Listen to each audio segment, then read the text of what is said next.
नमस्कार, स्वागत है आपका। प्राइम नून देख रहे हैं आप, आपके साथ मैं हूं जास्मिन शर्मा। हेडलाइंस के बाद अब सीधे रुख करेंगे खबरों का, और बात बड़ी खबर की, जहां रूबिया सईद अपहरण मामले की आज विशेष टाडा अदालत जम्मू में सुनवाई हुई। मामले में मुख्य आरोपी यासिन मलिक वर्चुअल मोड से इस सुनवाई में जुड़े। पुलिस हिरासत में मौजूद एक सह अभियुक्त को छोड़कर अन्य सभी आरोपी उपस्थित थे। अभियोजन पक्ष का एक गवाह अदालत में मौजूद था। हालांकि सह अभियुक्त की अनुपस्थिति के कारण गवाह से पूछताछ नहीं की जा सकी। कोर्ट ने आरोपी के खिलाफ प्रोडक्शन वारंट जारी किया। सुनवाई की अगली तारीख 19 अगस्त तय की गई है। मामले में आज खुसूसी टाडा अदालत जम्मू में सुनवाई हुई। इस पूरे मामले पर बातचीत करने के लिए मौजूद हैं हमारे साथ सीबीआई काउंसिल मोनिका कोहली, जिनसे हम जानने की कोशिश करेंगे कि आज किस तरह की कार्रवाई हुई। मैडम, किस तरह की कार्रवाई हुई आज इस मामले में और कोर्ट ने क्या डायरेक्शंस पास किए? आज रुबिया सईद किडनैपिंग केस लगा था, उसमें हमारी आज प्रोसिक्यूशन विटनेस आई थी एक, जिसका एग्जामिनेशन होना था। बट जस्ट बिकॉज क्योंकि अभी जो रीसेंट डेवलपमेंट हुई है, जिसमें एक अभी हाल ही में कश्मीर में कुछ लोगों को पकड़ा है पुलिस ने, तो उसमें वन ऑफ द को एक्यूज्ड जो है रफीक पहलू, वो भी अरेस्टेड है। तो अब ये क्योंकि ही वॉज नॉट प्रेजेंट, तो विटनेस एग्जामिन हो नहीं पाई, उसका स्टेटमेंट रिकॉर्ड हो नहीं पाया। तो कोर्ट ने नेक्स्ट डेट मुकर्रर की है 19/8 के लिए, और उसके प्रोडक्शन वारंट्स इशू किए हैं। बिकॉज एज उनके काउंसिल की सबमिशन से था कि ही इज अरेस्टेड, तो कोर्ट ने फिर प्रोडक्शन वारंट्स इशू किए हैं उसके।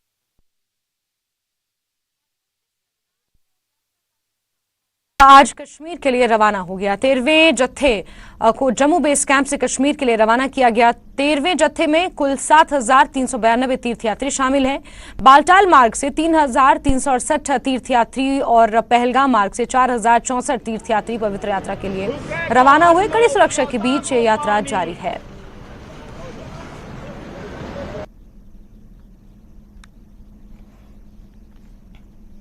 और इसी बीच बात करेंगे एक अहम खबर की जम्मू से मिल रही है, जहां यूएलबी चुनाव की तैयारियों को लेकर बैठक जारी है। जम्मू कश्मीर के सीईओ पीके पोले ने ये बैठक की है। शीर्ष अधिकारियों के साथ ये बैठक हुई है। मतदाता सूची पुनरीक्षण कार्य जल्द पूरा करने के निर्देश दिए हैं और यूएलबी चुनाव की तैयारियों को लेकर ये बैठक का हुई है। बेहद महत्वपूर्ण ये बैठक मानी जा रही है और मतदाता सूची को जल्दी उसका पुनरीक्षण किया जाए, ऐसे निर्देश उन्होंने दिए हैं। आपको बड़ी खबर बता रहे हैं, जहां जम्मू में यूएलबी चुनाव की तैयारियों को लेकर यह समीक्षा बैठक हुई है।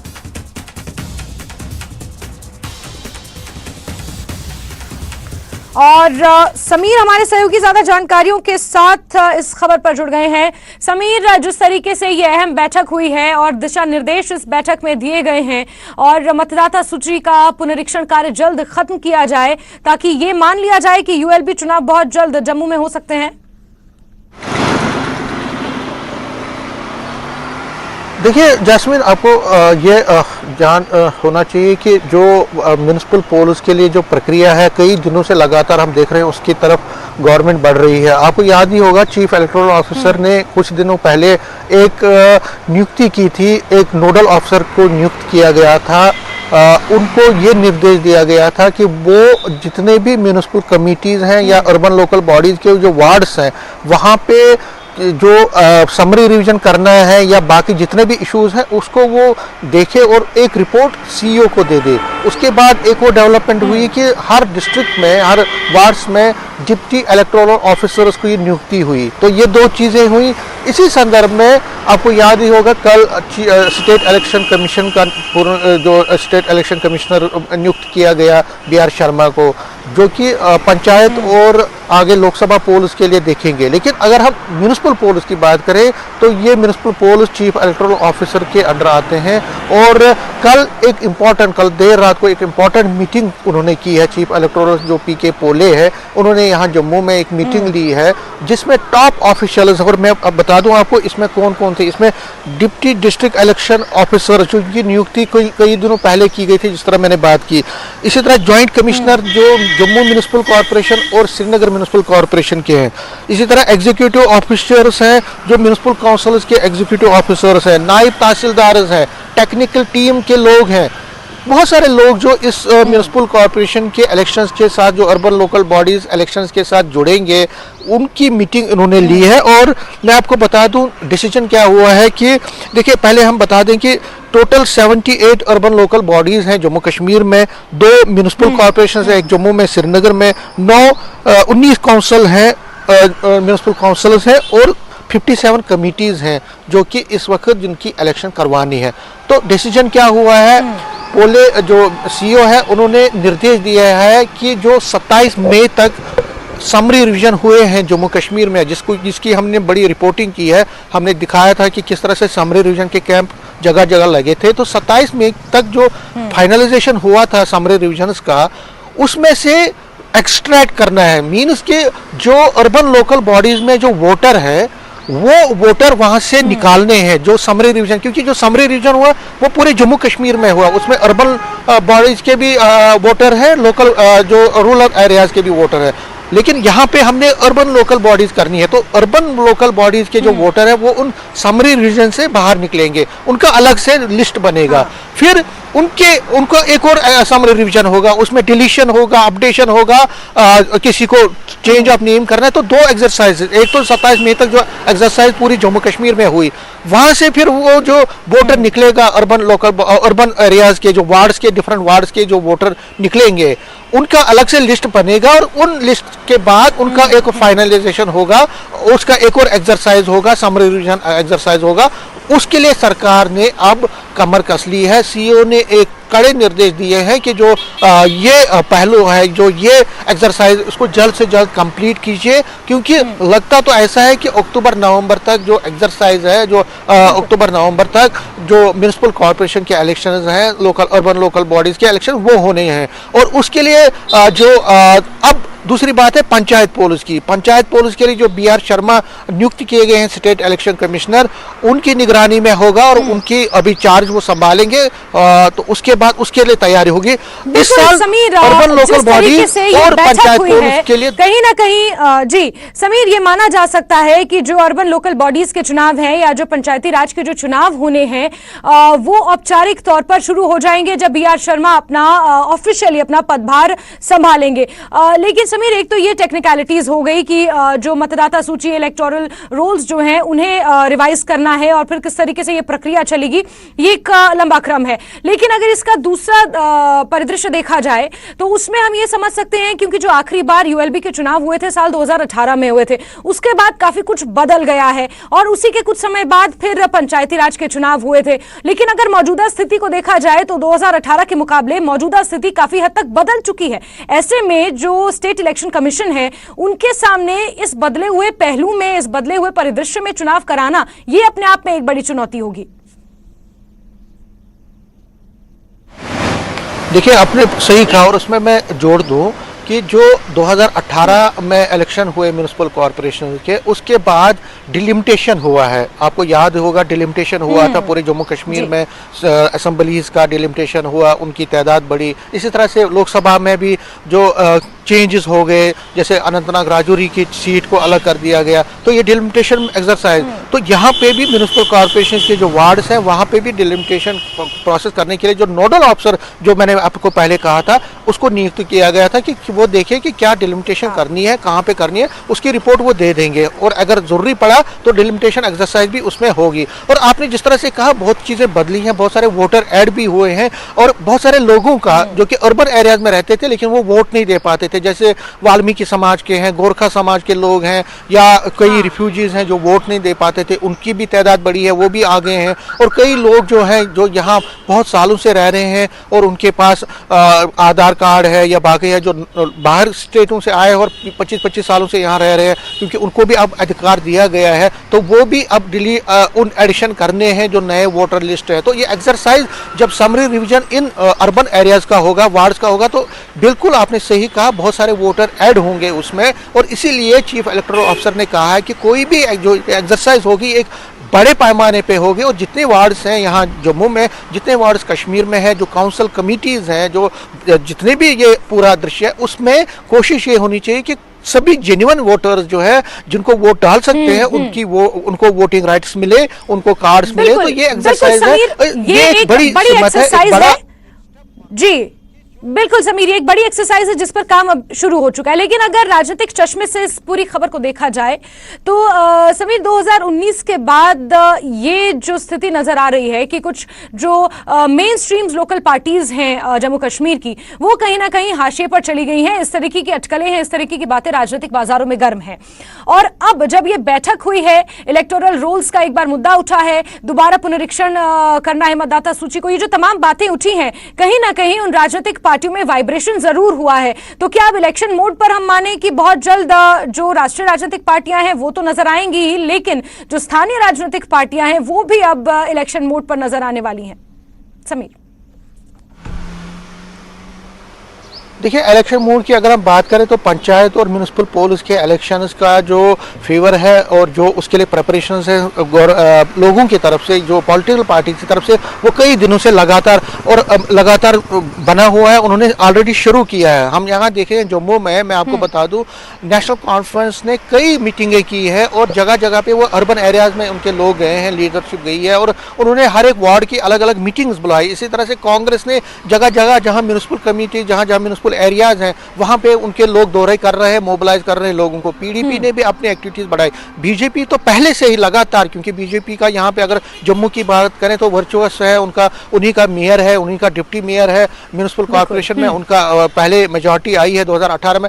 तो बीजेपी के लिए एक टेस्टिंग पॉइंट है। बीजेपी चाहेगी कि जो अपना तादाद है, जो अपने लोग हैं, उनकी तादाद में वृद्धि करे, अपना परफॉर्मेंस बेटर करे, क्योंकि अगर वो बेटर नहीं कर पाएंगे तो उसका इम्पैक्ट आगे के लोकसभा इलेक्शंस में हो सकता है। और फिर अगर पंचायत पोल्स होते हैं, सॉरी असेंबली पोल्स होते हैं, तो उसमें उसका इम्पैक्ट पड़ेगा। तो बीजेपी की ये कोशिश रहेगी कि म्यूनिसिपल पोल्स में उसकी परफॉर्मेंस अच्छी हो, म्यूनिसिपल पोल्स में अच्छा कारकर्दगी करे। इसीलिए उनके जो मेयर हैं, डिप्टी मेयर हैं या उनके पार्षद हैं, वो जगह जगह जा रहे हैं, डोर टू डोर जा रहे हैं, लोगों को समझाने की कोशिश कर रहे हैं कि हमने जो पिछले 5 साल में हमने बहुत काम किया है, जम्मू की तस्वीर बदली है, लोगों की तकदीर बदली है। तो ये उनका एक नजरिया है, कोशिश है कि जो ये यूएलबी के चुनाव और जो पंचायत के चुनाव बहुत जल्द ये माना जा रहा है कि हो सकते हैं जम्मू संभाग में, खास तौर पर वो किसी लिटमस टेस्ट से कम नहीं होंगे। चाहे लोकसभा चुनाव 2024 की बात कर ली जाए या फिर असेंबली चुनाव जब भी जम्मू संभाग में या घाटी में होंगे, तो एक लिटमस टेस्ट के तौर पर भी इन दोनों चुनावों को देखा जा सकता है। समीर, बहुत शुक्रिया, नजर आप बना के रखें किस तरीके की हलचल इस पर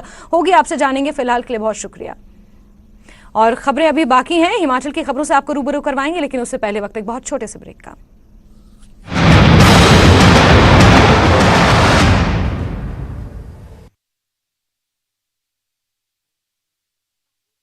Nine crore viewers.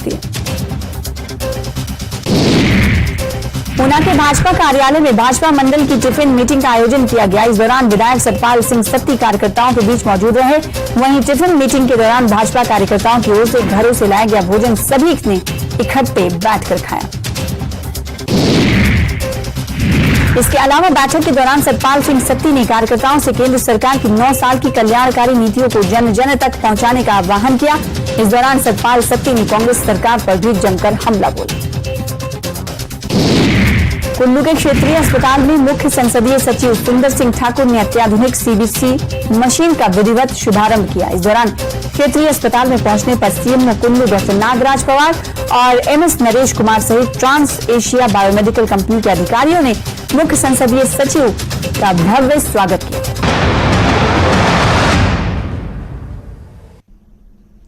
और ब्रेक के बाद खबरों के सिलसिले को आगे बढ़ाते हैं। हिमाचल में भारी तबाही के बीच सुखू सरकार ने लोगों को एक बड़ा झटका दिया है। सरकार ने डीजल पर 3 रुपए का वैट बढ़ा दिया है। कल शिमला में प्रति लीटर डीजल 86 रुपए 12 पैसे प्रति लीटर बिक रहा था, मगर आधी रात से कीमतें बढ़ने के बाद अब शिमला में डीजल 89.11 रुपए प्रति लीटर बिक रहा है। डीजल के दाम बढ़ने से ट्रांसपोर्टेशन महंगा होगा तो यात्री किराए सहित कई सारी चीजें महंगी हो जाएंगी। आपदा से जूझते और फिर से खुद को बचाने में जुटे लोग सरकार के इस फैसले से बेहद नाराज हैं। उनको कोई खास ज़्यादा फायदा नहीं है, सिर्फ हमारे पास तो स्टॉक भी बहुत कम था, क्योंकि हमारी आजकल गाड़ियों में सप्लाइयाँ थोड़ी दिक्कत आ रही है, नीचे रास्ते बंद हैं, तो हमारे पास तो सारा ही 6-7 हज़ार रुपया लीटर डीजल था, जिसमें कि 20-21 हज़ार का बेनिफिट मालिक को है। बाकी लोगों पे ज़्यादा बोझ पड़ रहा है इस चीज़ का, क्योंकि लोगों की तो मजबूरी है, लेना ही पड़ेगा, गाड़ियाँ चलानी है, बसें चलानी है, ट्रक चलाने हैं, तो डीजल की तो मांग ऐसी है कि तभी सब कुछ चल पड़ेगा। कोई है कि बस उसी रेट में चलता है, किसको क्या बोलेंगे। और जो ठेकेदार है पुराने जो ठेकेदार है वो बढ़ा देते हैं 150, चलो तेल का रेट बढ़ गया तो बढ़ा भी देते, कोई बढ़ाते नहीं है। ऐसा ही है सर, क्या करना। आज 2.5 और 3 कहाँ रह गए और कहाँ पे 84-87 रुपये देख लो आप ही, तो इतना फर्क तो पड़ेगा ही सर। किराए में कोई फर्क नहीं है, किराया लोग देते नहीं है, किराया उतना ही देते, तेल जितना मर्जी बढ़ जाए। अब फर्क तो फर्क ही है सर, ये बात है। नुकसान तो होगा ही सर, नुकसान क्यों नहीं होगा। अब जो किराया सही नहीं मिलेगा, तेल बढ़ जाएगा तो नुकसान ही है। नेता प्रतिपक्ष जयराम ठाकुर का डीजल पर वैट में इजाफा किए जाने की निंदा की गई है। उन्होंने कहा है कि ये समय आपदाग्रस्त प्रदेश को राहत देने का है, आर्थिक बोझ डालने का नहीं। हिमाचल प्रदेश में इस बार भारी बारिश के कारण बहुत बड़ी तबाही हुई है। बहुत सारे लोगों की जिंदगी चले गई, बहुत सारे लोगों के घर तबाह हो गए, बहुत सारे लोगों के बिजनेस एस्टेब्लिशमेंट बर्बाद हो गए, ढह गए। गवर्नमेंट संपत्ति को, सरकारी संपत्ति को बहुत बड़ा नुकसान हुआ है और निजी संपत्ति को भी बहुत बड़ा नुकसान हुआ है।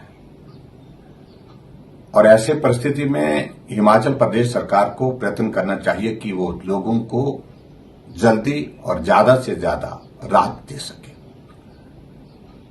मुझे इस बात को लेकर के बहुत दुख है, जहां इस वक्त बहुत बड़ी त्रासदी घटित हुई है, हर आदमी परेशान है, वहां हिमाचल प्रदेश सरकार राहत देने के बजाय डीजल की कीमत 3 रुपये प्रति लीटर के हिसाब से बढ़ा देती है। ये बिल्कुल भी तर्कसंगत नहीं है और हिमाचल प्रदेश के लोगों के ऊपर एक बहुत बड़ा बोझ पड़ेगा। डीजल की कीमत बढ़ने का मतलब सीधा होता है कि हर चीज महंगी होगी।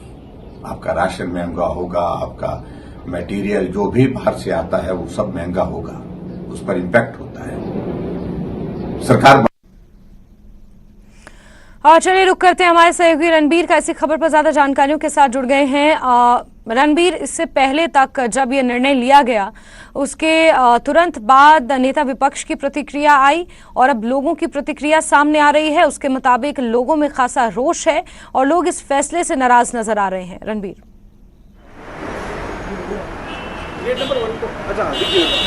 जी देखिए, अभी थोड़ी देर पहले जो है मुख्यमंत्री का इस फैसले पर बयान आया है। मुख्यमंत्री का ये कहना है कि ये जो है मजबूरी में लिया गया फैसला है। अगर हम मुख्यमंत्री की पूरी बात को ध्यान से सुने, और उन्होंने ये कहा है कि जो आपदा की घड़ी है, राज्य सरकार के पास जो है इतने फंड्स नहीं है, कर्ज के बोझ तले राज्य सरकार डूबी हुई है, केंद्र से मदद नहीं मिल रही है। जो 180 करोड़ बताया जा रहा है कि केंद्र से मदद आई भी है, वो तो राज्य सरकार को मिलना ही था, वो तो आपदा के तहत मिलता ही है।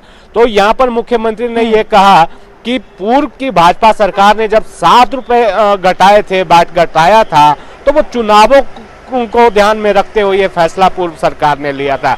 लेकिन ये इस वक्त जो है, जो आपदा में राहत देनी है लोगों को, उसके तहत ये फैसला लिया गया है। और मुख्यमंत्री ये गिनवा रहे हैं कि अभी भी हिमाचल में जो दाम है डीजल के, जो 89 रुपए 11 पैसे है प्रति लीटर, वो जो है उत्तराखंड से कम है, पंजाब से कम है, हरियाणा से कम है, ये मुख्यमंत्री कह रहे हैं। और कुल मिलाकर अब इस पर जो नेता प्रतिपक्ष ने जिस तरह से सवाल उठाए हैं, और जाहिर सी बात है कि जिन लोगों से हमने थोड़ी देर पहले बात की, आम लोगों से, खासकर वो जो सामान ढोने वाले लोग हैं, जो मालवाहक जो गाड़ियां चलाते हैं, वो खासे थोड़े इसमें खासे नाराज नजर आ रहे हैं। लेकिन यहाँ पर मुख्यमंत्री का अपना तर्क है। उन्होंने ये कहा कि जाहिर सी बात है कि राज्य सरकार के पास आय का कोई इस वक्त साधन नहीं है। उन्होंने ये भी कहा मुख्यमंत्री ने कि जिस तरह से सड़कों को नुकसान हुआ है, सारी सड़कें ठीक करने में ही करीब करीब 1 साल का वक्त लग जाएगा, और जो आधारभूत ढांचे को नुकसान पहुंचा है उसकी भरपाई के लिए तो कई साल लग जाएंगे। तो इसलिए ये सीधे तौर पर, फौरी तौर पर यह फैसला लिया गया है ताकि आम जनता को राहत यहाँ पर दी जा सके। और केंद्र से जिस तरह से जो अंतरिम राहत राशि मांगी गई है, वो 2000 करोड़ रुपए की राशि मांगी गई है, वो राहत अभी राज्य सरकार को मिली नहीं है। जैस्मिन, बिल्कुल रणबीर, लेकिन कहीं ना कहीं लोगों में इसको लेकर नाराजगी है, वो एक बड़ी बात है। रणबीर, बहुत शुक्रिया तमाम अपडेट्स के लिए। और राजधानी दिल्ली में यमुना के जलस्तर बढ़ने की वजह से तमाम लोगों को काफी दिक्कतों का सामना करना पड़ रहा है। दिल्ली के आईटीओ और राजघाट पर 48 घंटे बीत जाने के बाद भी पानी में कोई कमी नहीं आई है। हालांकि तमाम लोग यमुना के बढ़े हुए पानी से काफी दिक्कतों का सामना कर रहे हैं। लोगों से बातचीत की हमारे संवाददाता सुशील पांडे ने, देखिए। राजधानी दिल्ली में जिस तरह यमुना का जलस्तर बढ़ा है, उसकी वजह से आम जनमानस जो है उनकी आवाजाही पर भी गहरा असर पड़ा है। आप देख सकते हैं कि समय मैं दिल्ली के आईटीओ पर हूं और लगभग 48 घंटे से ज्यादा का समय फिलहाल बीत चुका है। 48 घंटे से ज्यादा का समय बीत जाने के बाद भी जो पानी है वो आईटीओ, राजघाट और इन तमाम जगह पर जस का तस बना हुआ है। तमाम लोग देखिए, ये लोग जो है वो ऑफिसेज की तरफ जा रहे हैं। देखिए उन तमाम लोगों की जो गाड़ियां हैं वो खराब हो रही हैं। वजह है कि पानी का जलस्तर जिस तरह बढ़ा है उसकी वजह से तमाम लोग काफी परेशानी का सामना करना पड़ रहा है। देखिए सबसे ज्यादा जो ऑटोज हैं वो फिलहाल परेशान हो रहे हैं। लंबे समय से उनकी गाड़ियां खराब हो जा रही हैं और पानी से अपनी गाड़ी को बचाने के लिए उनकी तरफ से लगातार प्रयास किया जा रहा है। ये तीसरी या चौथी गाड़ी है। कहाँ खराब हो गई गाड़ी? लाल बत्ती से आया हुआ, पूरा आगे भरा हुआ है पानी। हाँ, पूरा भरा हुआ है। तो फिर आप लोग और कोई अल्टरनेट रास्ता नहीं ले रहे हैं पानी के रास्ते से ही निकलना? भैया पैसे से तो मिलता नहीं है, कम पैसे, अब लंबा चौड़ा घूमना पड़ता है, फायदा होता नहीं है, कुछ फायदा। तो ऐसे गाड़ी खराब हो रही है, इससे दिक्कत? तो गलती हो गया, मैं घुस गया हूँ, गलती कर दिया हूँ। गलती हो गया। कहाँ से आ रहे हो आप लोग? नई दिल्ली सर। नई दिल्ली से आ रहे हैं। तो आप लोग को पता था कि दिल्ली में इस तरह बाढ़ आया हुआ? हाँ जी सर, जो पता था, लेकिन जो फिलहाल ड्राइवर जो इधर से रोड लगा दी सर। अच्छा ठीक है। तो देखिए ये तमाम जो लोग हैं वो अपनी जीविका को चलाने के लिए फिलहाल रोजगार कर रहे हैं, लेकिन वजह ये है कि जिस तरह राजधानी दिल्ली में चारों तरफ पानी, उसकी वजह से ये फिलहाल एक बड़ा संकट है इन तमाम लोगों के लिए। लेकिन आप देखिए इस वक्त आपको दिखाते हैं नदिया दरिया में तब्दील दिल्ली की तस्वीर। इस वक्त हम राजघाट के पास के एरिया में खड़े हुए हैं। आप देखिए तो आपको एक नदी दिखाई दे रही होगी जो यमुना के जलस्तर के कारण भरे हुए पानी से नदी में तब्दील हो गई है। सामने से ये जो रास्ता आप देख रहे हैं वो राजघाट की तरफ से इधर आ रहा है और चारों तरफ इसी तरीके का पानी का नजारा है, यानी कि चारों तरफ आपको नदियां ही नदियां नजर आएंगी। लोगों को देख सकते हैं कितनी परेशानी हो रही है, उनकी गाड़ी के पहिए पानी में डूबे हुए हैं। यमुना के जलस्तर में थोड़ी सी कमी आई है, लेकिन राजघाट के बाहर पानी का जो स्तर है, भरा हुआ है जो पानी, वो लगातार बढ़ता जा रहा है। राजघाट की तरफ से सामने से ये आने वाला जो रास्ता है, आपको दिखाएं कि ये रास्ता ठीक इधर अगर आप नजर डालेंगे तो ये गीता कॉलोनी की तरफ जाता है और वहां पर भी ठीक ऐसी ही स्थिति है, पानी यहाँ पर भरा हुआ है। गीता कॉलोनी की तरफ अगर आपको जाना है तो भी आपको पानी के अंदर से ही होकर जाना पड़ेगा, क्योंकि जितनी गाड़ियां हैं आप देख सकते हैं कि यहाँ पर उसी तरीके की स्थिति है। और बिल्कुल साइड में आप देख रहे हैं एक चाय की दुकान है जहां पर लोग चाय पिया करते थे, पर्यटक आते हैं वो पिया करते थे, लेकिन फिलहाल यहाँ पर आने वाले लोगों को मनाही है, पर्यटक नहीं आ पा रहे, तो वो दुकान भी खाली पड़ी हुई है।